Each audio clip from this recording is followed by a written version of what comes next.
نحمدہ و نصلی علی رسولہ الکریم اما بعد۔ محترم حاضرین، بزرگوں، دوستو، اس سے پہلے کہ ہم آج کے موضوع پر گفتگو شروع کریں، ایک اہم بات جو رمضان المبارک کے آخری جمعہ سے متعلق ہے اس کو سمجھنا ضروری ہے۔ ہر سال جب رمضان المبارک کا آخری جمعہ آتا ہے تو واٹس ایپ وغیرہ پہ ایک میسیج چلتا ہے کہ 4 رکعت کی ایک ترتیب بتائی جاتی ہے کہ آخری جمعہ کو اگر کوئی شخص نفل نماز 4 رکعت ایسے طریقے پر پڑھے تو اس کے زندگی بھر کی جو نمازیں چھوٹی ہوئی ہے وہ معاف ہو جاتی ہیں۔ ایسا میسیج چلتا ہے۔ تو بہت سارے لوگوں نے یہ سوال پوچھا کہ اس کی کیا حقیقت ہے؟ تو اس کی دوستو حقیقت یہ ہے کہ ایسی کوئی صحیح حدیث، کوئی روایت موجود نہیں ہے جس میں اللہ کے نبی صلی اللہ علیہ وسلم نے کوئی ایسا طریقہ بتایا ہو کہ 4 رکعت آخری جمعہ کو پڑھنے سے یہ زندگی بھر کی فرض نمازیں معاف ہو جاتی ہے۔ ایسا کوئی طریقہ اور ایسی کوئی حدیث نہیں ہے۔ پھر یہ بات آئی کہاں سے؟ یہ میسیج کیوں گھومتا ہے؟ تو دوستو، ایسی بہت ساری چیزیں جو من گھڑت ہوتی ہے، ہمارے استاد کہتے تھے لال کتاب کا واقعہ ہے۔ کیا کہتے تھے؟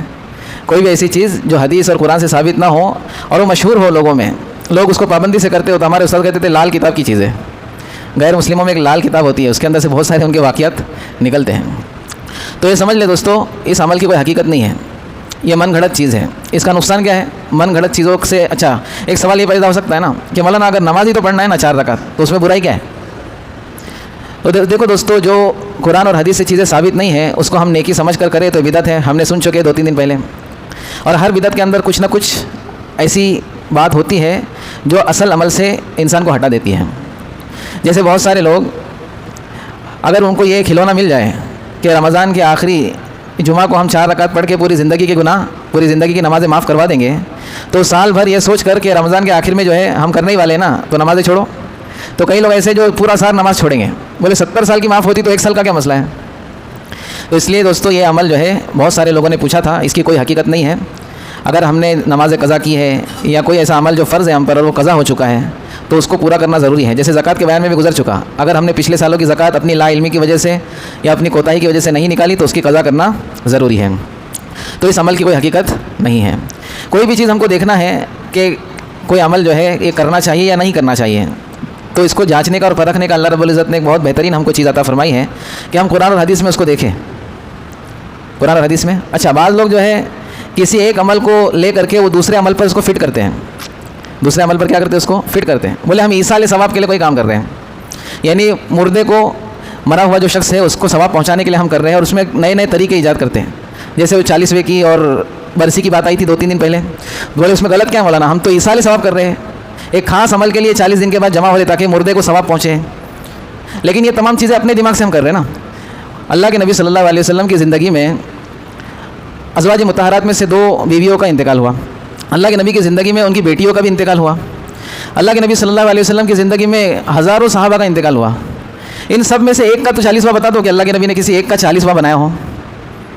ہم نے تو دماغ لگا دیا کہ ثواب پہنچانے کے لیے ہم بنا رہے ہیں، تو کیا اللہ کے نبی صلی اللہ علیہ وسلم کو معلوم نہیں تھا کہ اس طریقے سے بھی ثواب پہنچایا جائے؟ نعوذ باللہ من ذالک۔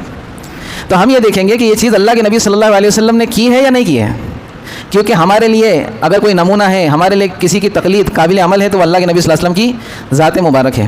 جو اللہ کے نبی صلی اللہ علیہ وسلم نے ہم کو طریقہ دیا ہے وہی حق ہے، وہی سچ ہے، اور جو طریقہ اللہ کے نبی صلی اللہ علیہ وسلم سے ہم کو نہیں ملا بلکہ ہم نے اپنے دماغ سے وہ طریقہ بنایا ہے، وہ طریقہ صحیح نہیں ہے۔ اللہ کے نبی صلی اللہ علیہ وسلم نے ایک صحابی کو دعا سکھائی کہ اس طرح سے دعا پڑھو رات کو سونے سے پہلے، اللہم اسلمت نفسی الیک ووجہت وجہی الیک وفوضت امری الیک والجأت ظہری الیک رغبۃ ورہبۃ الیک لا ملجأ ولا منجا منک الا الیک آمنت بکتابک الذی انزلت ونبیک الذی ارسلت۔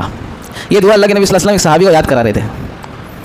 تو جب یہاں پہنچے ونبیک الذی ارسلت، تو صحابی نے ایک لفظ کو چینج کر دیا۔ عربی لوگ تھے، ایک لفظ کے کئی معنی ہوتے ہیں۔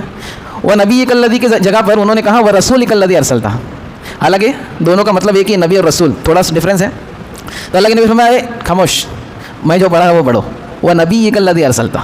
تو اللہ کے نبی صلی اللہ علیہ وسلم نے اس حدیث میں یہ بات بتائی کہ الفاظ کو بھی چینج نہیں کرنا ہے، جو میں نے بتایا وہی کرنا ہے، جتنا بتایا اتنا ہی کرنا ہے۔ تو ایک نبی کلدی کی جگہ پہ صحابی نے وہ رسول کلدی کہا تو اللہ کے نبی نے کیا کر دیا؟